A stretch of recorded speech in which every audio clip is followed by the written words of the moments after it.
Good afternoon, everybody. This is Jack from Jack's Literary Corner. I am Jackie, and sorry, unfortunately, I get interrupted because my mom and dad are getting ready to leave, and my mom asked me to fold the clothes and to let me know the dogs have been taken care of and all that stuff. So this is part 2 of an update on my reading life right now. Okay, so let me finish. I was talking about Revival by Stephen King. This is a book that Jess Reeds talked about. I know it's one of her favorite Stephen King books. I don't think this one is actually a horror type book. I think this one is more just about life and something that happens to this guy. So in this town, as usual, this book takes place in a small town, like Stephen King does, and this preacher and his wife come to the town, and everyone is in love with this preacher and his wife, and then something tragedy strikes, and he stops believing in God, and there's also this boy that is that his story, the preacher's story, and this boy's story kind of come together at some point.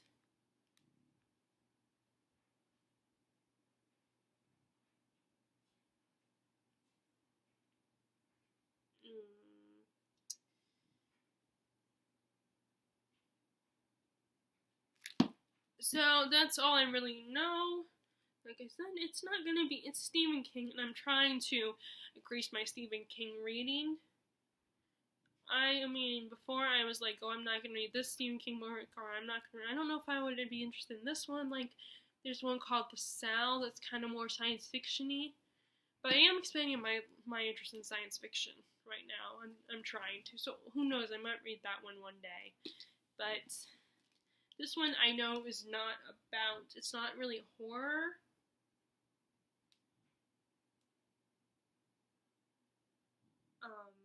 It's kind of one of those, kind of like the premise of The Stand, I think. Or not The Stand, or the short story The Body. Which, speaking of short stories, another Stephen King I need to read is Secret Window, Secret Garden. I need to get back into reading that one. So anyway, I'm gonna check out this one as well. This one is definitely gonna be one I have to check out quite a few times. And then here, I want to save this one especially for last. And that is Children of Blood and Bone. This is a very popular book in the YA community. It came out last year. And from what I've heard millions of times, it's based on, I'm trying to think of what culture, but I think it's African culture. And the guy who's kind of ruling things, he has destroyed magic, he has gotten rid of it, and the surviving children are of the magic users that that committed genocide.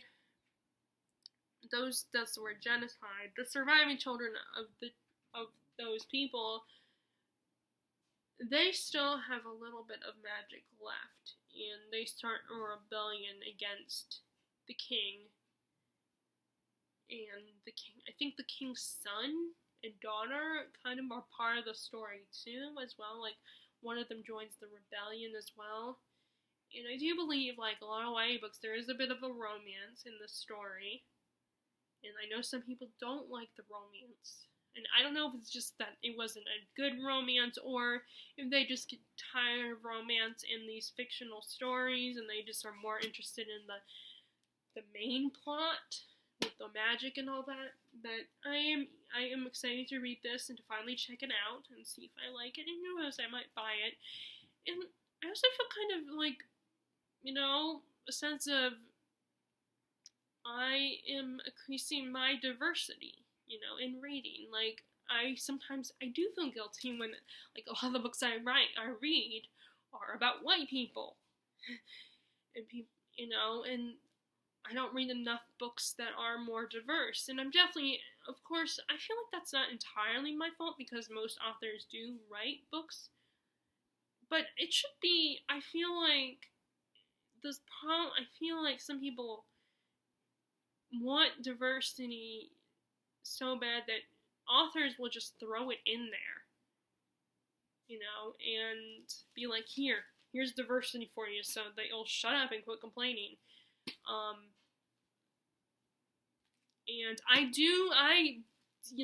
despite what I just said, I do think using the word shut up and quit complaining, despite that, I do agree that it's important to put diversity in there, and then I feel like, I don't want the author to just throw it in there just to be like, here's your diversity. I think it's important to, but the problem is there are authors like Sarah J. Maas that I absolutely love. I still love her, despite that I've fallen out a lot. I've kind of fallen back from her, and I'm not into Throne of Glass anymore. But I still love her as an author. I still think she's good. She's a good author. I like the stories, and that's the thing. I like the stories and the plots. And I like the potential of them. So it's not. That's the problem. Is sometimes I think people forget that it's about the story. It should, and yes, it's sad when authors don't include diversity. And I feel like it's important to have, I hope one day we can have both good plots and diversity without it being a big thing. That it just the main character happens to be black or Middle Eastern or something. That it's not, or gay, or bisexual, that it's not just about, ooh, there's bisexuality in there, that, or there's a black main character in there, or it's inspired by African culture or something. Like, it just happens to be part of the story. That's what I'm hoping for one day, that one day we will get to a point where it happens to be in there. That it's not like, it's not like we have to be like, oh, by the way, this book has diversity in it. Yay! We finally got diversity in a book. But anyway, I just like the premise. I just found the premise of this particular book interesting and different and very unique, and I can't wait to read it, and there's nothing to, and it's so funny that when I got this book, I just realized this was in this book, was in the book. So I think someone must have used this as a bookmark or something and forgot to take it out. Maybe. But, or maybe this was a book that they donated, I don't know. But because it's from August, and it's a 2018, so it's not that old. So it must have been a bookmark. They must have used this as a bookmark. I find it kind of funny when you find these little things like this in a book, And I remember one time last year, I think it was last year, I found a bookmark in a book, and I told the librarian that and I think it was the guy, the old man that was there, and he was like, "Well, finders keepers. You just keep it. It's left in there." Or it might have been the woman Terry. I don't know, but he was like, "Well, it's yours now. You found it, so, finders keepers. I'm not going to track down that person." But anyway, so I am excited about this. I can't wait to finally jump, and I will probably jump on the bandwagon and love it. But, speaking of that, actually, there's something, one of the things the video I'm thinking about doing a discussion on that I want to do, I might film today, is about popular books and the hype books get, and how I'm not against hype. I'm not someone who's going to not get to a book just because it's popular. It's hyped. I actually kind of want to talk about it. This is one of those books that was really hyped when it first came out. And I think that's partly because it's a very diverse read. It's very different from what we're used to. It's not about white people. The main character is actually, I think she's African. But, but anyway, so enough about me mentioning that before I say something stupid and get myself in trouble. Okay, so let's see, what else? Let's update on what else I'm currently reading. So I'm trying to read some Victorian literature and creepy, whimsical literature. Like, I wanted to read The Magicians this month. I wanted to read I read the Graveyard Book this month, which was really cute and fun. My only downside with that one is, even though it only had like 8 chapters, it was still, the chapters were so long. I mean, I think I really do prefer shorter chapters. Because, I know that if a book is really short, doesn't have that many chapters, then yeah, they're gonna think, oh well, then this gives us the chance to do really long chapters. But I don't like that. I don't like long chapters. So I almost would rather have a really long book than a book with short, really long chapters. So I read the Graveyard Book. I also read Evelyn Hugo, which I don't have in my possession. The 7 Husbands of Evelyn Hugo. I am in love with that book, just like everybody else. Surprise, surprise. It's awesome. I love the story. I love how it unglamorizes Hollywood, and it's so tragic. But I was content with the ending. I was happy with the ending. It was still sad, but the best is the common phrase of bittersweet. It's a very bittersweet ending. And that's all I'm gonna say about that. And it was just so good. Evelyn's character, as people said, Evelyn Hugo, though she could seem like a bitch, she's still such a fascinating character. I love female characters that seem like a bitch, but they are actually really, deep down, you actually kind of feel for them and are drawn to him. Like the same thing with Scarlett O'Hara. She was a manipulative person and a brat, like a spoiled brat and everything, but you still kind of were drawn to her character and you wanted to know her story. So even though she's a horrible, selfish human being, you still, wanted to hear her story and wanted her to be somewhat happy. And that's how it is with Evelyn Hugo. She's done some horrible, desperate things to survive in Hollywood in her story, but yeah, you're still drawn to her. Now, I think she's a little more nicer than Scarlett O'Hara, but still, it's kind of a similar thing of a horrible human being that you just can't help but be interested in their story. It was such a great book, and it was kind of surprisingly, it was a fast read, even though it was someone's life story. It was still a very fast read. The chapters were really short, and they also had a little bit of mixed media in there when these articles, like news articles, because you're looking at this woman in her life in Hollywood, so of course there's going to be like tabloid issues and stuff like that in there, like samples of those in the story, because gossip and stuff. But it was such a great book, and again, I am no different than everybody else. I'm in love with the book. I wanted to know more, and yes, a part of me wondered about the movies that she was making and was kind of interested in them. But anyway, so I read that one. I also read the 3rd book in this series, which I don't have over here right now. I think it's over there, and I'm too lazy to get it.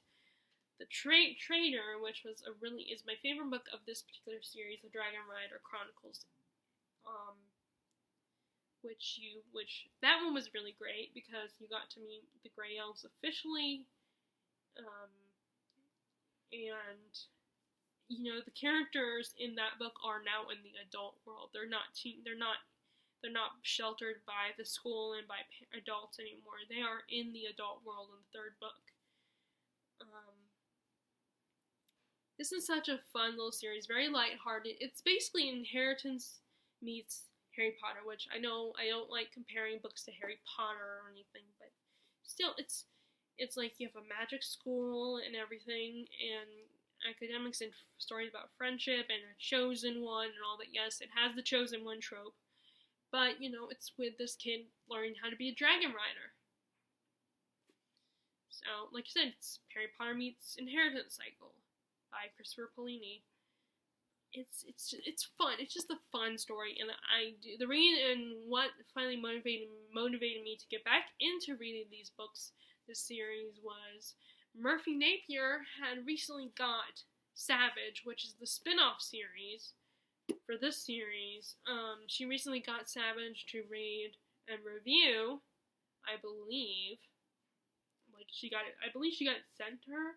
I don't know if there was that case or she actually bought it. She just bought it herself, but it's a spin-off series. I don't know how many books she's going to write. I don't know if she's going to write 4 books like last time, but I do believe I cheated and read the back. I was gonna wait until I read this book before I read the back, but I haven't gotten to the fourth book, this book yet. But it implied, I read the back, the description on Goodreads about Savage, and it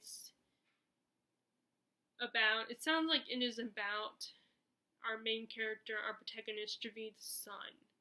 So he obviously survives, but I mean, this is middle grade. Of course he's gonna survive. I feel like that's not much of a spoiler. But it's so good. The writing is a bit juvenile, I will say that. But it's still such a fun series, and I'm gonna read the fourth book soon, this last one, and then I'm gonna look for Savage at the bookstore. Or maybe I'll put it on my Amazon wish list. But yay, so fun. I'm really liking it. And I should probably, if I want to put it on my Amazon wish list, I should probably read the fourth. I almost would rather see it at the bookstore and buy it at the bookstore. Because I always feel, like I said when I talked about, in my first update video, when I talked about this book, about getting this book, Five Kingdoms, by Brandon Mall,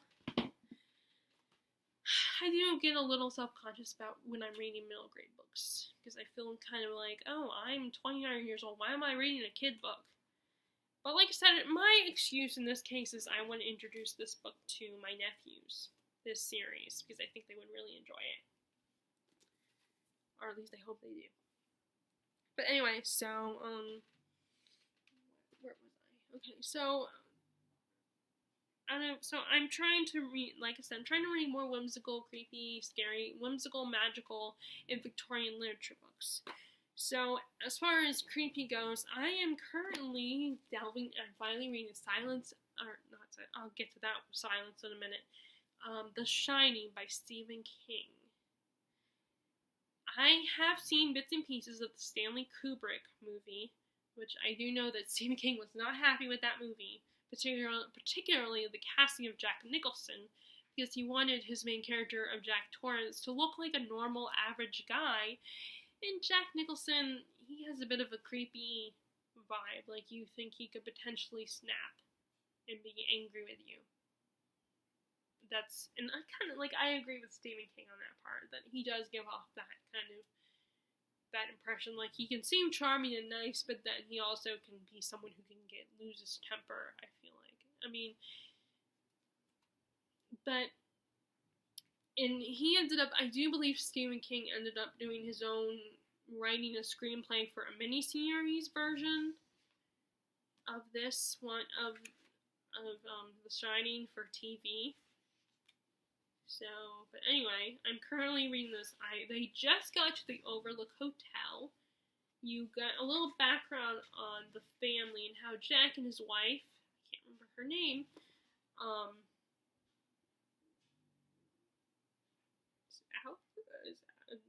Alice or something, they kind of were having marriage problems. Jack is a bit of an alcoholic. He lost his job as a teacher because he lashed out at a kid and, beat him up in anger. So he lost his job, and he's trying to write a play that he's hoping to get published, but he hasn't progressed in it. And he's thinking that if he stays at this hotel that takes his job as a caretaker for the Overlook Hotel, it will give him, there won't be modern conveniences, so it could give him a chance to work on that, which I don't think I could do that.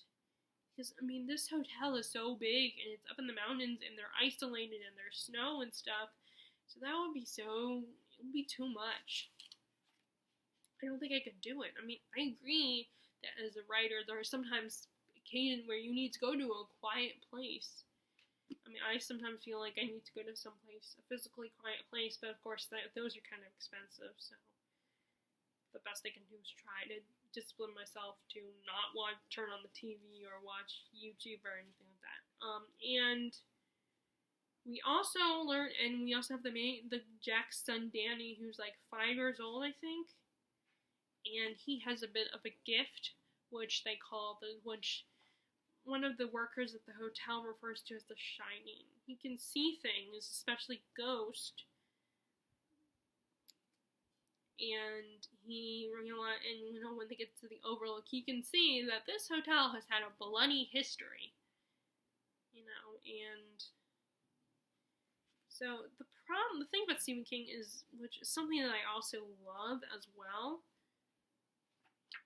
is that King does a lot of backstory with his characters and spends a lot of time with his characters. He's a very character-driven writer, I feel like. And I love it, but I also like plot too. So I don't know if I'm a plot-driven person or a character-driven person when it comes to books. I'm not sure. I think I want to say I'm more plot, but I do like interesting, compelling characters. And like I said, I like how Stephen King spends some time with the characters and helps you get to know them. That's why his books are so long. But anyway, so that's as far as I got. With that one, I can't wait to read more of this one, and I really need to focus on this one because I do want to read some. I want to stick to reading horror in October. Okay, before I get to the next horror book, I'm also going to talk about the Victorian literature I'm working on, and that is, I don't know why, but when I do the TBRs for these, I put myself, because I can't decide and I want to have choices, so I pick a lot of books for TBRs, and it's just too much. I know I will never get to those books. I don't know why. I mean, I guess because I'm getting excited about this book, so I'm like, oh, I need to read this book, and this book, and this book, and then it's like, I'm not going to get to those books because there are so many other books I need to get to that I've had for a while. But the Victorian literature I'm currently going to read is George Eliot's Middlemarch, which is about the life of the town of Middlemarch, and there are several characters. Right now, this first part is about the character of Dorothea Brooke. And from what I know, and this was actually a book I decided to check out because of Jen from Insert Literary Pun loves this book, and she reads it every year in March. So, because in Middlemarch. So I went ahead and decided, and the way she talked about the book and reviewed the book definitely got me intrigued. Although I had a little bit of a moment of insecurity when my cousin's husband, I think they're married. I don't know if they're actually, no, actually I don't think they actually got married. He's just living with her and helping her raise their children. But he was like, oh, this book looks so boring. I'm more interested in the other book you were reading, which I'll show you that book in a minute, in a little bit. But like so I had a moment of weakness and went back to the other book to focus more on the other book. But I do still love reading this, and I love reading Victorian literature, but just sometimes Victorian literature is very slow paced, and the writing is sometimes could be kind of, I hate to say it, but boring at times. You have to be in the right mood, in the right place for a book like this. And right now, and it's just taking me a long time, so I can't really give you a summary description of the plot per se. It's very hard. The other problem is that one of the books I need to read is North and South by Elizabeth Gaskell. I have not read that one. I did start it, but I have to get back into it. And I thought, my friend Terry, I can read it with her. We can do a buddy read, and she's so slow. And at the moment, I'm just not as interested in the book. So that's the other book I need to read, Victorian literature-wise. But anyway, I'm reading this one. And I am liking it. It is interesting. It's just I can't really give you much of a description except for that this girl, Dorothea, I don't know if she's the one on the cover or not, but she wants to, she's picking a husband. She thinks she knows the husband that's best for her, but I have a feeling it's not going to go too well when she marries this guy. Her life is not going to be what she expected. Because I do know from what Jen said that most of these stories are kind of sad and it's just not ending well for most of the characters, if not all. So I'm going to read that one. And then now on to the other creepy book I'm currently reading, and that is Thomas Harris's Silence of the Lambs. Now I am already familiar with the story because I've seen the movie with Anthony Hopkins and Jodie Foster. There is differences, of course. The book has more information. You get more background on the psychology and stuff. And I think Terry didn't think I was prepared for that, but I'm well aware of that stuff, you know. So I know that there's going to be a lot more psychology in the book. I mean, come on, I've read and watched enough to know that there's going to be more in a book than in a movie. But, you know, she was kind of in a bad place yesterday, so I didn't want to point that out to her again, like I always do, because I am such a horrible friend. I'm so snarky and rude to her a lot of times, and I was trying not to be too bitchy to her last night, because she, like I said, she was in a really bad place last night, and I don't want to, you know, so I try to not be too horrible of a friend, but I think sometimes I can seem very rude to her. But she is such a nice person that sometimes I feel like she takes it. You know, and one day I'm worried and that, you know, she's gonna one day snap at me and get mad at me. You know, so. But I've been very lucky. She is such a wonderful friend, and I feel very lucky to have her as a friend, and she's such a nice person and so sweet. But anyway, back to the book. So far, I haven't got very far in the book. I've only gotten to I've started reading chapter 8 in class, but of course, you know, I only had a few minutes. So, chapter 8, I remembered. These chapters aren't that long, some are shorter than others. From because I, you know, let's see if I can sum this up and remember the movie. So Clarice Starling is an FBI agent trainee, and she is sent, her boss remembers her and how she wrote him a letter and everything, and how she was, you know, talking about how he spoke to her college class and how impressed she was. So he has taken notice, and he has heard how impressive she's doing in her training and everything. He's heard, you know, how great. So he decides to send her to present a survey to one of the most famous serial killer, because that the FBI will give these guys surveys, asking them questions, and it's kind of like they're bragging about what they do and everything. And she's asked to send it to go approach and talk to Hannibal Lecter, who is, and if you've really seen the movie, you know the character he was a psychologist and a cannibal, and so she is sent to go talk to him and interview him and stuff. And he's played by Anthony Hopkins in the movie, but the way they describe him is he seems to be a lot younger. And he doesn't physically, his physical appearance is a little different than Anthony Hopkins. But I think with Anthony Hopkins, it was about the acting performance. And Anthony Hopkins does a brilliant job. He gets the creepy and the charmingness of Hannibal Lecter really well, at least from what I've read and heard about the book and stuff. Like, again, I've only gotten to chapter 8, but from the few scenes I've gotten so far, that's what I feel. And Terry agrees with me.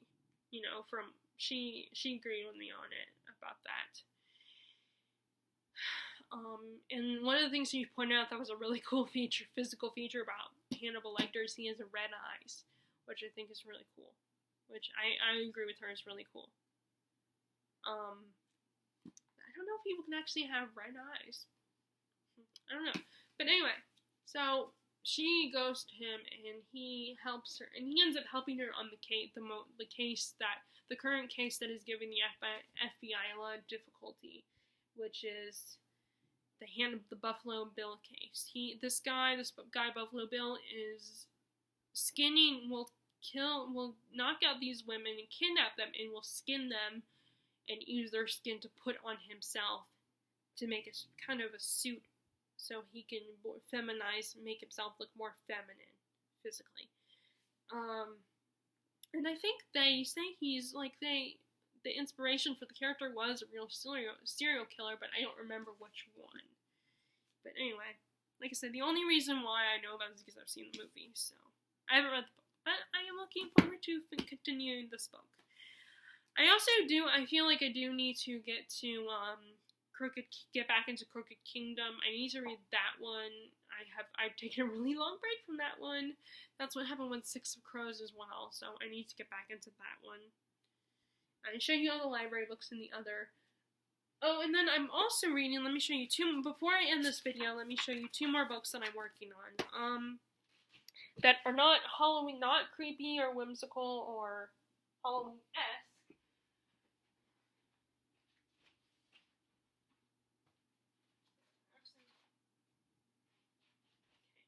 Actually, it's 3 books. I'm continuing with, and I think I might start Conjuring of Light soon. But I'm still reading The Well of Ascension. I've stopped with Royal Assassin. I didn't get very far in that one, though. I think I just got to chapter, 3 or something. And that one, the beginning is kind of sad. You know? I mean, at least with the first book, it wasn't that sad. I mean, it was still kind of sad, but it wasn't that bad in the beginning of that one, because every fantasy book starts with a really crappy beginning for characters. But, well, most anyway. Reading Well of Ascension, I finally got back to read a little bit of this. I ended up bringing this one to work because originally I started bringing, just to mix it up, I started bringing The Lies of Lockamore. Yes, I'm reading that one as well. But the problem with that one is because they only get 15 minutes, I have to keep an eye on the time. It was kind of hard for me to really get into that book. So since I hadn't got very far in that one, I decided to get back into bringing this one with me, The Well of Ascension, which is basically the aftermath of the first book, is how this book starts, and how they're dealing with that situation, and what happens at the end of Mistborn Final Empire. And, of course, I'm really enjoying it. Okay, so the other 2 books I want to mention are Theft of Swords, Volume 1 of the Raya Revelations by Michael J. Sullivan. This is a medieval fantasy book about these 2 thieves who are sent on a mission. They are like thieves for hire, and they are sent on a mission to retrieve the sword, but they end up, when they get there, it turns out they were being framed for the murder of the king. And then just as they're getting ready to be the king's son, the prince who is now king, let me see what his name is.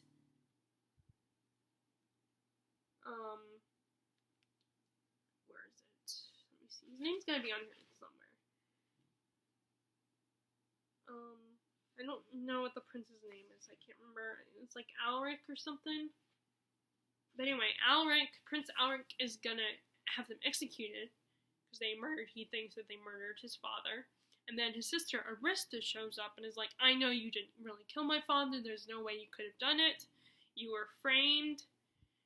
And she was like, here's what you're gonna do. I'm gonna let you go, set you free, but you also have to kidnap my brother and take him to this prison where this prisoner is being held. So right now they have successfully kidnapped the prince, who's being arrogant, dick, and is all like, I'm gonna have you punished for this and take me back now, blah blah blah. And then they get to this abbey where a monk, who is the sister of another princess, I believe, they get to his abbey and find out his abbey has been destroyed, and they find out from him what's going on. And they decide, because he's a monk and he knows a lot more than they do, they are right now currently bringing him along on their journey, or going to try to bring him along, but he's afraid because he's never left his abbey. So that's as far as I've gotten. It's so good and so fun, and I love Hadrian. I want to marry him and have his babies. He's so awesome and so sweet and charming, and I like Royce too, you know. The current main prince in the story, I don't know how I feel about him. I kind of want to punch him in the face right now.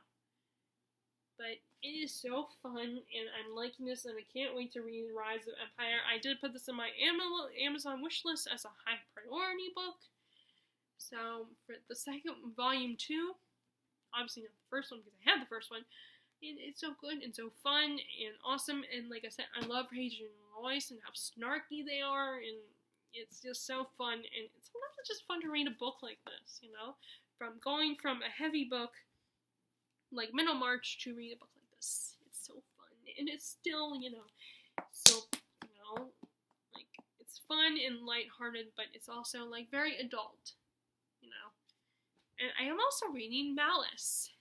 This was one that was a Reagan from Peru's Project's recommendation. And then I'm also reading Malice, which was one that I saw Ellie Brooks had. And this one, of course, is another series. Oh, Veradus, that's his name. And Nathair, that's the prince.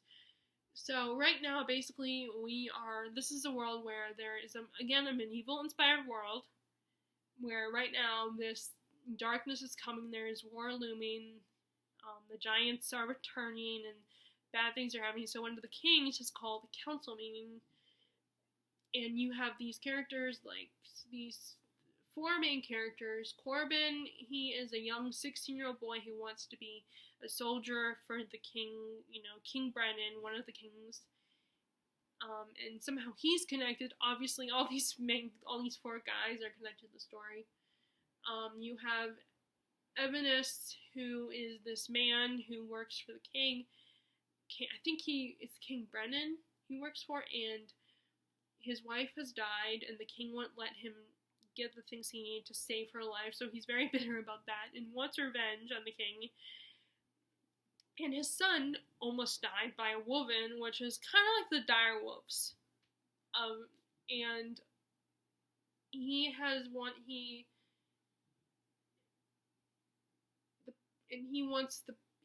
he's tired of being like following others. He wants to rule and everything, and it's kind of, you feel bad for the guy, but at the same time you're pissed off at him. At least that's how I feel. And then you have Veradus, who he is joined Prince Nathair's war band. He's from the neighboring kingdom. I don't know if he's from King Brennan's kingdom or not, but he's tired of living under his brother's shadow all the time. Unfortunately, right now, because he's on Prince Nathair's guard and everything, it has kind of created a rift between him and his family. And then you have Prince Nathair, who does not agree with what his father's doing, and he is ready to take over the throne and start ruling and everything. His father is the High King, the King of all, I think that's what they mean by High King. And yeah, so that's all I'm gonna say because this video is getting really long, and I wanted to upload. But anyway, that is what's going on with my reading life right now. What's going on with yours? Are you reading anything interesting? Feel free to share in the comments below what you are currently reading. And if you like this video, this part 2 video, then be sure to give it a thumbs up and click subscribe if you hadn't. And if you want to see more videos or get updated on my videos, click the little bell icon below. And I will talk to you all later. And as always, I hope you are enjoying your reading. Bye!